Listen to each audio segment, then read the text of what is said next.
Online വഴി തട്ടിപ്പ് നടത്തിയ സംഘത്തെ കൊല്ലം സിറ്റി സൈബർ പോലീസ് പിടികൂടി. ഷെയർ ട്രേഡിംഗിന്റെ മറവിൽ 1,75,00,000-ലധികം തട്ടിയെടുത്ത കണ്ണൂർ സ്വദേശികളും ജോലി വാഗ്ദാനം നൽകി പണം തട്ടിച്ച ഷൊർണൂർ സ്വദേശിയുമാണ് പിടിയിലായത്. നിരവധി പേരാണ് ഇവരുടെ കെണിയിൽ വീണ് തട്ടിപ്പിന് ഇരയായത്. ഷെയർ ട്രേഡിംഗ് നടത്തിയാൽ കുറഞ്ഞ സമയത്തിനുള്ളിൽ വൻ ലാഭമുണ്ടാക്കാമെന്നും അതിനാവശ്യമായ എല്ലാ നിർദ്ദേശങ്ങളും നൽകാമെന്നും വിശ്വസിപ്പിച്ചാണ് കണ്ണൂർ സ്വദേശികളായ റയീസും നാസീമും തട്ടിപ്പ് നടത്തിയത്. ഒരു ട്രേഡിംഗ് പ്ലാറ്റ്ഫോമിന്റെ അതേ പേരിലുള്ള വ്യാജ ആപ്ലിക്കേഷൻ ഇൻസ്റ്റാൾ ചെയ്യിപ്പിച്ച് അതിലൂടെ പലതവണ പണം നിക്ഷേപമായി സ്വീകരിച്ചു. ലാഭം വർദ്ധിക്കുന്നതായി ആപ്ലിക്കേഷനിൽ കണ്ടതോടെ ഇരയായവർ കൂടുതൽ തുക നിക്ഷേപിക്കുകയായിരുന്നു. ഇങ്ങനെ കൊല്ലം കിളിക്കൊല്ലൂർ സ്വദേശിക്ക് നഷ്ടമായത് 1,75,00,000-ലധികമാണ്.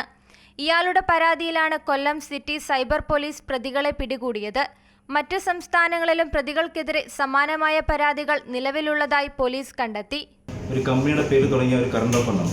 ആ അക്കൗണ്ടിലോട്ടാണ് ഒരു 46 ലക്ഷം രൂപ, ഈ 1,75,00,000 ആ ക്യാഷിൽ നിന്ന് 46 ലക്ഷം രൂപയാണ് അതിൽ പോയിരിക്കുന്നത്. ആ കമ്പനിയുടെ പേരിലുള്ള കറണ്ട് അക്കൗണ്ടാണ്. അത് നമ്മൾ അതിന് ബേസ് ചെയ്തുള്ള അന്വേഷണത്തിലാണ് ഇവരിലോട്ട് എത്തിയത്.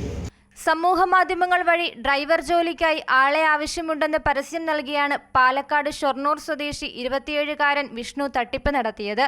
ജോലിക്കായി പരസ്യത്തിൽ കണ്ട നമ്പറിൽ വിളിക്കുന്നവരോട് മുൻകൂറായി രേഖകളും ഫീസിനത്തിൽ പണവും വാങ്ങും. തുക കൈക്കലാക്കിയ ശേഷം ബ്ലോക്ക് ചെയ്യുകയാണ് പതിവ്. തട്ടിപ്പ് തുടരുന്നതിനിടെയാണ് കൊല്ലം സ്വദേശിയുടെ പരാതിയിൽ ഇയാളെയും പോലീസ് പിടികൂടുന്നത്. അന്വേഷിച്ചിരുന്നപ്പോൾ കേരളത്തിലെ പല സ്ഥലങ്ങളിലും ഇദ്ദേഹം ഇതുപോലുള്ള തട്ടിപ്പുകൾ നടത്തി ആഡ് നൽകി പൈസ ഇപ്പം തന്നെ ഒരു 6 മാസം കൊണ്ട് 6 ലക്ഷത്തോളം രൂപ അദ്ദേഹം കൈക്കലാക്കിയിരിക്കുകയാണ്.